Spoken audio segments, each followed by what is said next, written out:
Accounting, अब ध्यान से समझना। अकाउंटिंग का मतलब होता है रिटन रिकॉर्डिंग।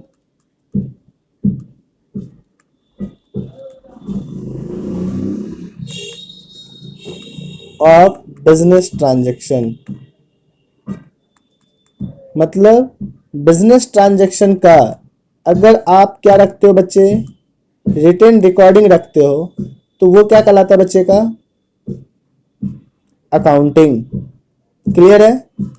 और इसे जहां पे सीखते हो, रिटन रिकॉर्डिंग करने के तरीके आप जहां पे सीखते हो, वो बुक क्या कहलाएगा बच्चे का, अकाउंटेंसी। और अकाउंटेंसी में जितने भी वर्ड यूज किए जाते हैं, उन सारे वर्ड को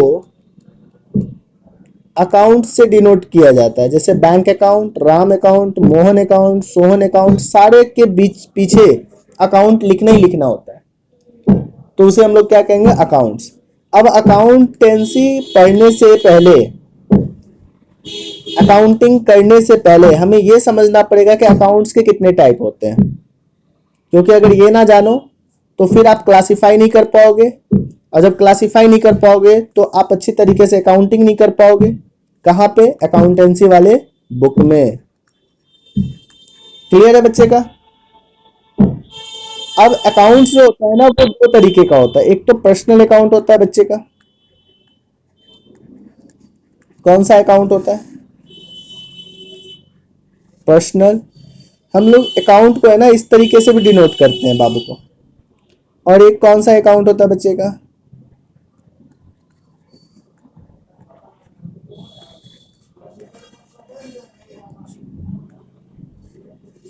इम्पर्सनल अकाउंट।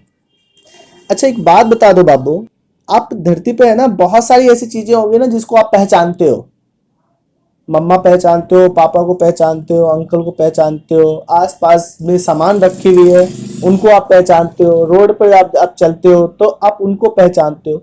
मतलब लाखों करोड़ों ऐसी चीजें हैं जिसको आप देखकर पहचान लेते हो। पहचानते हो कि नहीं? और हर चीज को आप अलग अलग क्लासिफाई कर सकते हो, मतलब सबका अपना अपना तरीका है पहचानने का, और सबको अच्छे तरीके से पहचान पाते हो। पहचान पाते हो कि नहीं पहचान पाते हो? उसी तरीके से पर्सनल डिटेल को भी पहचानने के कुछ तरीके हैं, एकदम छोटा सा। पहले पर्सनल को आप कैसे पहचानोगे? पर्सनल अकाउंट को पहचानने का तरीका बहुत ही आसान है। एक तो पर्सन और दूसरा लीगल पर्सन। पर्सन और लीगल पर्सन को जो टच करता है वो कौन अकाउंट हो जाता है बच्चे का? कुछ इसके एग्जांपल्स हम लोग देख लेते हैं। पर्सन, राम, मोहन, सोहन, रीता, गीता, ये सब क्या है, पर्सन है। और पर्सन है तो कौन अकाउंट होंगे बाबू के? एकदम। अब लीगल पर्सन का मतलब क्या होता है, इस चीज को समझना है। लीगल पर्सन का मतलब यहाँ पे किससे है, हाँ किसी भी तरीके के ऑर्गेनाइजेशन। जैसे आप जानते हो जितनी भी संस्थाएं हैं, जैसे मंदिर, मस्जिद, गुरुद्वारे, चर्च, ये सब क्या है, संस्थाएं हैं। कोई ना कोई इंस्टीट्यूशन है, कोई ना कोई संस्था है, तो वो क्या हो जाएंगे, legal person. Bank, school, college, hospital, university, ये सब क्या है, कोई ना कोई ऑर्गेनाइजेशन है, कोई ना कोई संस्था है, तो वो भी कौन हो जाएगा बाबू का, लीगल पर्सन। समझ में आ रही मेरी बात? जितने मॉल है, जितनी भी दुकानें हैं, वो कोई ना कोई संस्था है। कॉमर्स गुरु संस्था है, वो सारी संस्थाएं किस में आ जाएंगे, लीगल पर्सन में। तो जितने भी लीगल पर्सन है वो सारे के सारे क्या हो जाएंगे, जैसे मान लो बैंक, स्कूल, कॉलेज, हॉस्पिटल, कोई भी फर्म, कोई कंपनी, कोई भी इंस्टीट्यूट, कोई भी कोचिंग, ये सारे क्या है, लीगल पर्सन है। और लीगल पर्सन है तो कौन अकाउंट हो जाएगा बाबू का,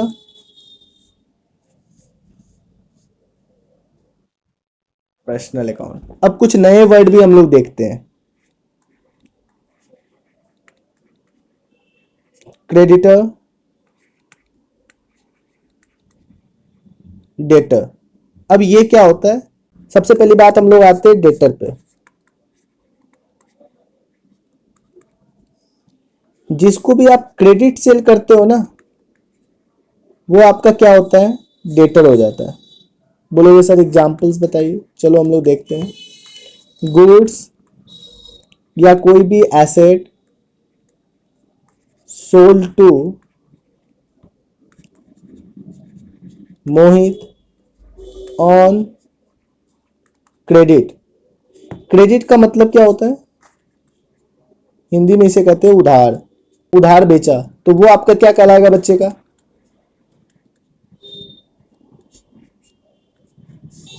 डेटर।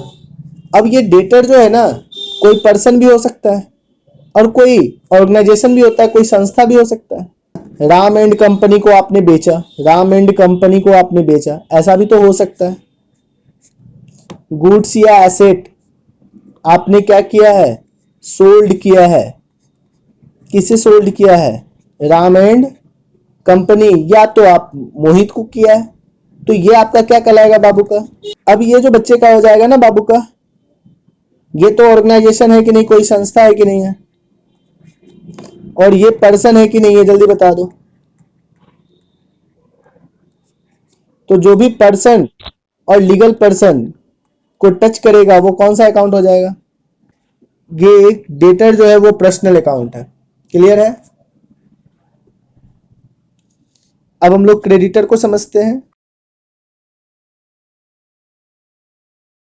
अब ये क्रेडिटर क्या होता है? जिसे आप क्रेडिट परचेज करते हो, मतलब परचेज करने का मतलब खरीदते हो आप, जिससे आप क्रेडिट पर खरीदते हो, तो वो आपका क्या बनता है? क्रेडिटर।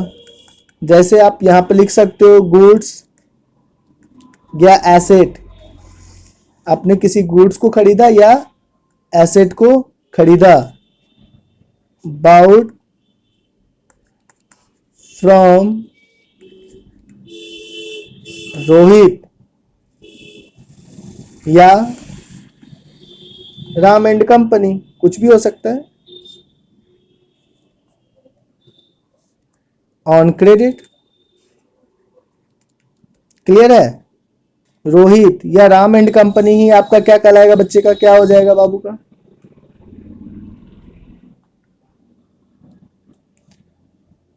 क्रेडिटर। तो क्रेडिटर जैसे ही हुआ तो वो कौन अकाउंट हो जाएगा बाबू का? अगर ये कोई ना कोई क्या है, पर्सन है, और ये लीगल पर्सन है, तो पर्सन और लीगल पर्सन को जो भी चीजें टच करेगा वो कौन सा अकाउंट होगा बाबू का? तो इसका मतलब ये भी कौन अकाउंट हो गया बाबू का? पर्सनल अकाउंट हो गया। हुआ कि नहीं?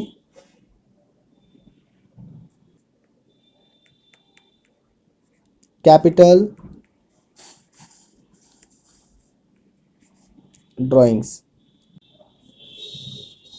ये बिजनेस है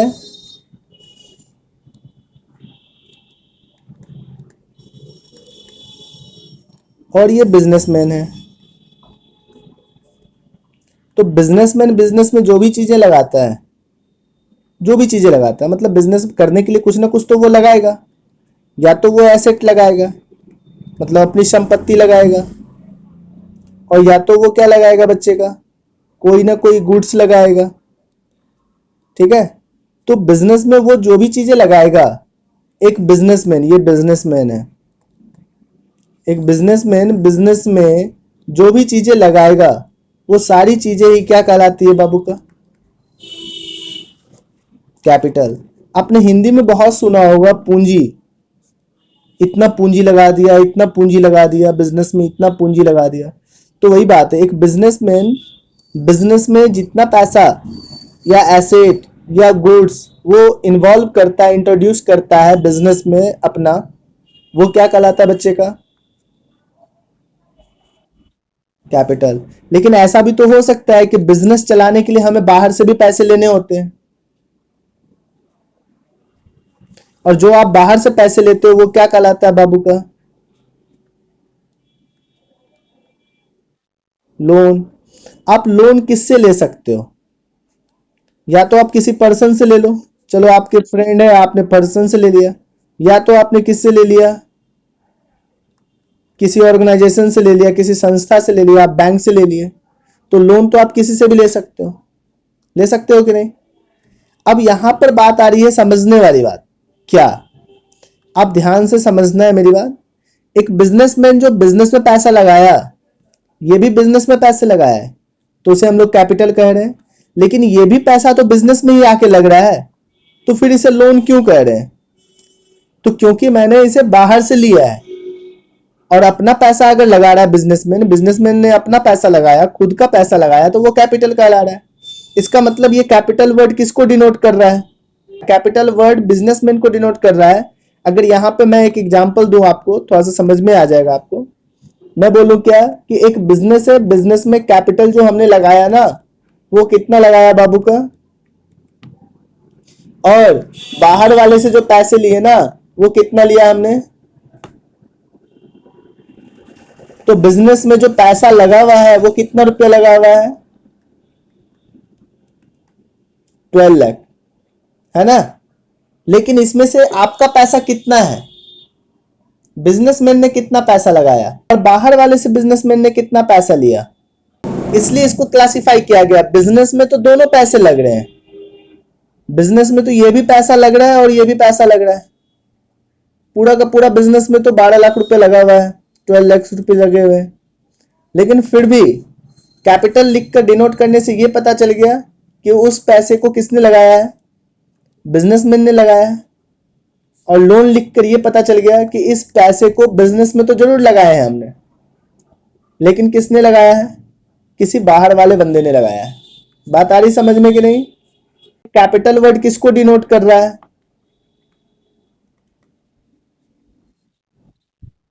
हाँ, बिजनेसमैन को डिनोट कर रहा है, नहीं कर रहा है।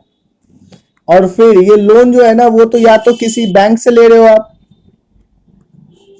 या किसी पर्सन से ले रहे हो।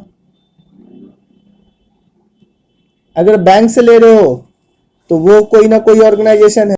इसका मतलब लोन जो है वो पर्सन और लीगल पर्सन को डिनोट कर रहा है। इसका मतलब लोन भी कौन अकाउंट है, पर्सनल अकाउंट। कैपिटल भी बिजनेसमैन को डिनोट कर रहा है, मतलब बिजनेसमैन भी तो कोई ना कोई पर्सन ही होगा, है ना। तो इसका मतलब वो भी कौन अकाउंट हो जाता है बच्चे का, इसलिए पर्सनल अकाउंट। और लोन भी पर्सनल अकाउंट, मैंने लोन नहीं, क्लियर है। अब बात आई किसकी, तो ड्राइंग्स की। अब ये ड्राइंग्स क्या होता है, इस चीज को देखना है। ये बिजनेस है, ध्यान से देखना बच्चे को, और ये बिजनेसमैन है। क्या बिजनेसमैन बिजनेस से पैसा निकालता है। मान लो एक बिजनेसमैन ने बिजनेस में कैपिटल जो लगाया वो कितना लगाया, और वो 1 लाख रुपया जो है ना बिजनेस से विड्रू कर लिया, निकाल लिया। बिजनेस से क्या किया, वो निकाल लिया। तो अब बताओ उसके बिजनेस में कितना पैसा है। अब बताओ पहले इसका अर्निंग कैपेसिटी ज्यादा था, या अब इसकी अर्निंग कैपेसिटी ज्यादा है बिजनेस की, पहले थी। तो इसका मतलब कोई भी बिजनेसमैन चाहता है कि वो बिजनेस से पैसा निकाले। अगर निकालेगा तो उसकी बिजनेस की अर्निंग कैपेसिटी कम हो जाएगी, है ना। लेकिन रीजन क्या है, उसके घर के भी कुछ ना कुछ खर्चे होंगे। उसके घर का रेंट होगा, अगर उसका घर खुद का होगा तो उसे टैक्स देना होता होगा, उसे इलेक्ट्रिसिटी बिल देने होते होंगे, है ना। उसके बच्चे होंगे तो स्कूल के फी देने होते होंगे, ट्यूशन पढ़ता होगा तो ट्यूशन का फी देना पड़ता होगा, और बहुत सारे खर्चे होंगे उसके पर्सनल। उसके बहुत सारे क्या होंगे, पर्सनल एक्सपेंसेस होंगे। आप पर्सनल एक्सपेंसेस को अलग अलग नाम से जान सकते हैं। कैसे बोल सकते हैं आप, या तो पर्सनल एक्सपेंसेस बोल सकते हो बच्चे,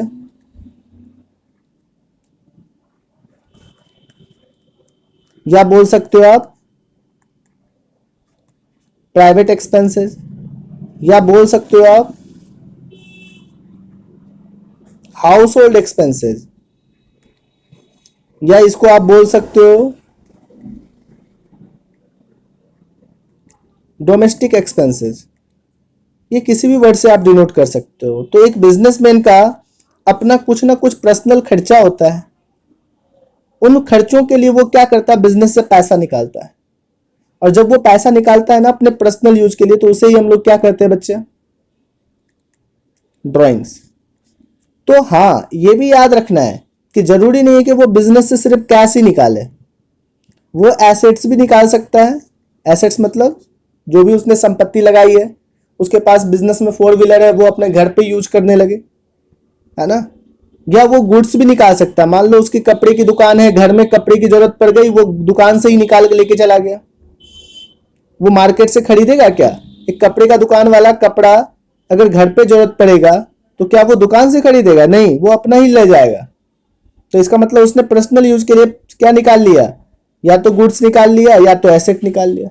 जब एक बिजनेसमैन पर्सनल यूज के लिए, या तो पर्सनल यूज मतलब जिसको आप प्राइवेट एक्सपेंस बोल सकते हो, पर्सनल एक्सपेंस बोल सकते हो, हाउस होल्ड एक्सपेंस बोल सकते हो, डोमेस्टिक एक्सपेंस बोल सकते हो, इसके लिए वो एसेट या गुड्स निकालता है,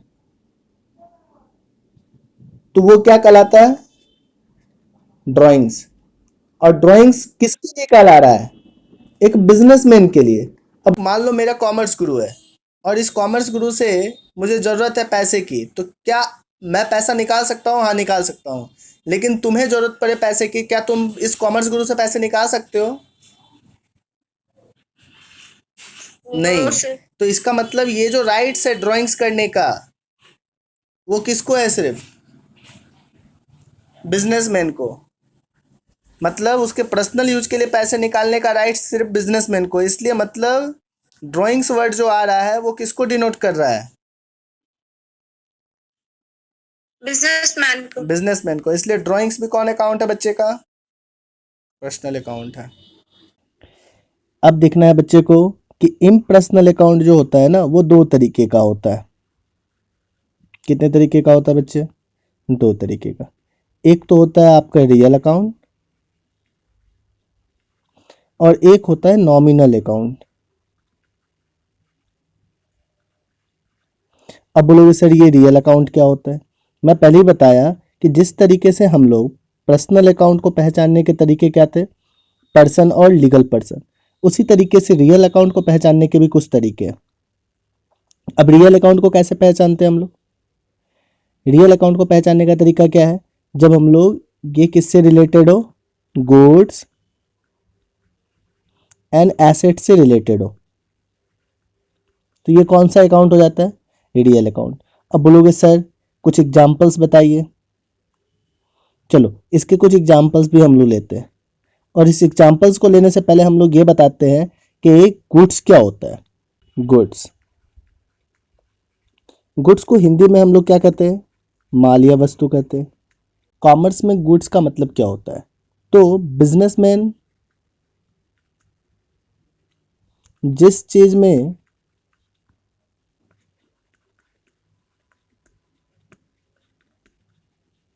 बिजनेस करता हो,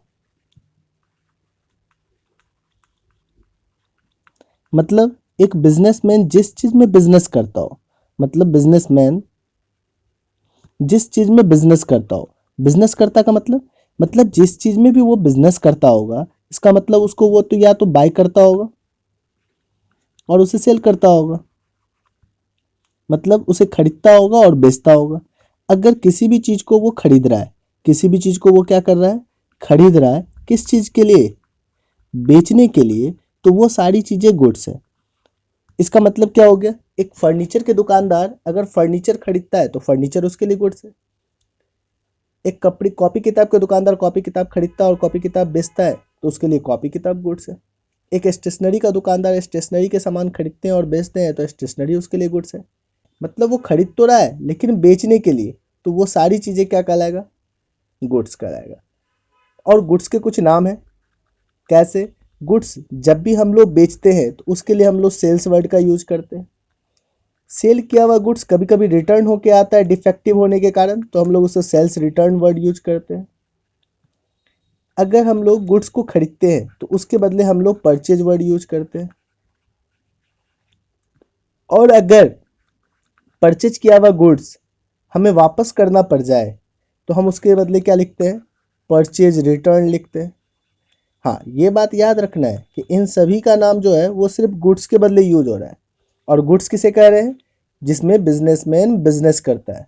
तो वो सारी चीज़ें जिसमें बिजनेसमैन बिजनेस करता है, बिजनेस करने का मतलब जिस चीज़ को वो खरीदता और बेचता है, जिस चीज़ को खरीदता ही है वो बेचने के लिए, उसे वो गुड्स कहता है।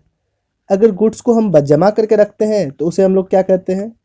स्टॉक कहते हैं। बच्चे को क्या ध्यान देना है, सेल्स रिटर्न को हम एक और नाम से जानते हैं। आप सोच के देखो, सेल्स रिटर्न में क्या होता है। जैसे मान लो आपने, ये आप हो, आपने किसी को सामान सेल किया, अगर वो डिफेक्टिव है तो वो आपके पास रिटर्न हो के आएगा, और जैसे ही आएगा तो आप उसे क्या कहोगे? इनवर्ड। क्या कहोगे? इनवर्ड। मतलब सेल्स रिटर्न को हम लोग रिटर्न इनवर्ड भी नाम से जानते हैं। और वही आप देख लो कि जब आप कोई सामान खरीदते हो तो आप उसे क्या कहते हो? परचेज। किसी और आदमी से आपने सामान खरीदा तो आप उसे परचेज से डिनोट करते हो। लेकिन डिफेक्टिव होने के कारण आप उसे रिटर्न करोगे तो आपके पास से वो सामान जा रहा है, तो वो आउटवर्ड हो रहा है ना। इसलिए हम लोग परचेज रिटर्न को हम लोग रिटर्न आउटवर्ड के नाम से भी जानते हैं। क्लियर है? तो हम इन्हीं चीज़ों को हम उस साइड लिख सकते हैं। Sales, sales return, purchase, purchase return and stock. एक बात याद रखना है, किसी किसी बुक में आपको ये जितने भी गुड्स के आइटम हैं उन सभी गुड्स को नॉमिनल अकाउंट भी माना गया है। तो ये याद रखना है कि ये नॉमिनल अकाउंट भी हो सकता है। क्लियर है? अब देखना क्या है कि एसेट, ये नॉमिनल अकाउंट कैसे है ये हम लोग आगे डिस्कस करेंगे कि नॉमिनल अकाउंट कब माना जा रहा है और कब इसे रियल अकाउंट मान सकते हो, या दोनों में से किसी भी तरीके से आप मानते हो तो आपका सवाल बनता ही बनता है, उसमें कोई दिक्कत वाली बात नहीं है। अब देखना है एसेट। अब ये एसेट क्या होता है?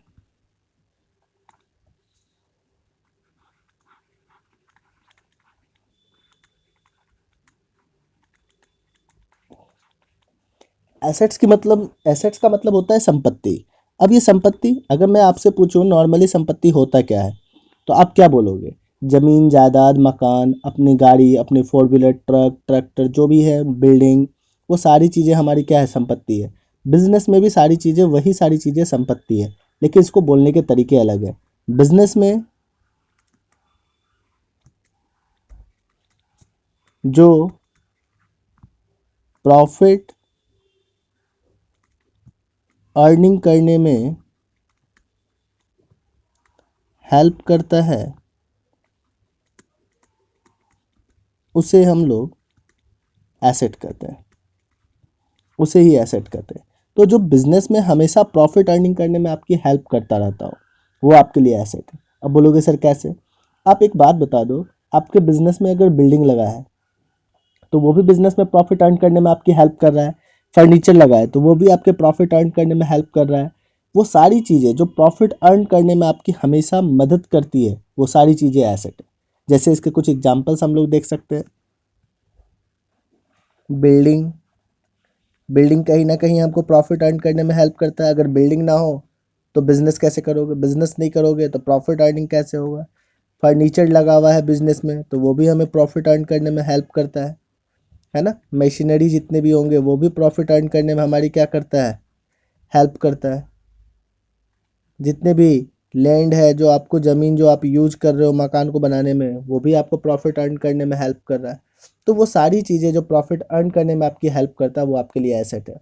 लेकिन एसेट जो होता है ना वो दो तरीके का होता है, एक तो टेंजिबल होता है, एक इनटेंजिबल होता है। मतलब बिल्डिंग, फर्नीचर, मशीनरी, लैंड, ये सब टेंजिबल एसेट्स है क्योंकि आप इसे देख सकते हो। कुछ इनटेंजिबल एसेट्स है जिसे आप देख नहीं सकते हो लेकिन वो प्रॉफिट अर्न करने में आपकी हेल्प करता है। जैसे आपका होता है गुडविल, रेड, जो भी मैं लिख रहा हूँ वो सब के सब रियल अकाउंट है। गुडविल हो गया, ट्रेडमार्क हो गया, ये सब भी आपको प्रॉफिट अर्न करने में आपकी हेल्प करता है। इसका कोई फिजिकल एग्जिस्टेंस नहीं होता, इसलिए हम इसे एसेट तो रखते हैं, लेकिन एसेट में भी ये कौन सा एसेट हो जाएगा, इनटेंजिबल एसेट में आते हैं। अब हम लोग नॉमिनल अकाउंट की ओर आते हैं। नॉमिनल अकाउंट जो होता है वो एक्सपेंसेस और इनकम से रिलेटेड होता है। एक्सपेंसेस इनकम से जो रिलेटेड जो भी अकाउंट होंगे, जो भी आइटम्स होंगे, वो सब के सब नॉमिनल अकाउंट होंगे। इनकम एक्सपेंसेस का मतलब यहाँ पर है कि जो सर्विस प्रोवाइड किए जा रहे हैं, या तो आपने सर्विस प्रोवाइड किया तो आपको कुछ ना कुछ मिला होगा उस सर्विस प्रोवाइड करने से, या आपने किसी का सर्विस लिया उसके बदले आप पेमेंट कर रहे हो, तो वो सारे इनकम और एक्सपेंस जो होंगे वो नॉमिनल अकाउंट में आ जाएंगे। जैसे रेंट अगर आप देते हो तो आपके लिए एक्सपेंस हो जाता है, रेंट आपको मिलता है तो आपके लिए इनकम हो जाता है। फिर सैलरी अगर आपको मिल रहा है तो आपके लिए इनकम है, वही सैलरी अगर आप दे रहे हो तो आपके लिए एक्सपेंस हो जाएगा। कमीशन अगर आप देते हो तो आपके लिए ये एक्सपेंस है, और वही कमीशन आपको मिल जाए तो आपके लिए इनकम है। कैरेज अगर आपको मिल रहा है तो आपके लिए इनकम है, और अगर कैरेज आप किसी को दे रहे हो तो आपके लिए एक्सपेंस है। एडवर्टीजमेंट अगर आप एडवर्टीजमेंट करवा रहे हो तो आपके लिए एक्सपेंस है, और आप किसी का कर रहे हो तो आपके लिए इनकम है। तो इस तरीके से जितने भी एक्सपेंसेज इनकम है वो सारे के सारे नॉमिनल आइटम में आ जाते हैं। लेकिन एक बात याद रखना है, गुड्स एक ऐसा आइटम है जिसको हम लोग नॉमिनल और रियल दोनों तरीके से ट्रीट कर सकते हैं।